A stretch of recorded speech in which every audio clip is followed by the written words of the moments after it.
வெண்பருத்தி நூலெடுத்து வாய் வெடிச்ச பூவெடுத்து நான் அணிஞ்சிட தொடுத்து வச்ச நடினமான மாலை இது.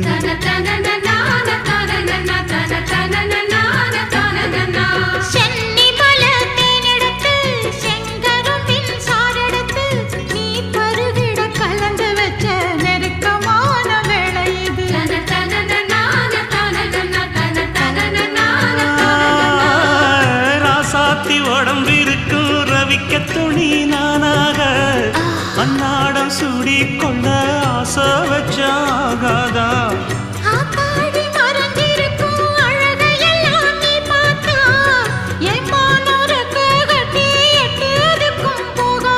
அடிச்சி சக்கரையே எட்டி நீயும் நிக்கிறியே நான் ஏங்கி ஏங்கி பார்க்கிற போறாங்க.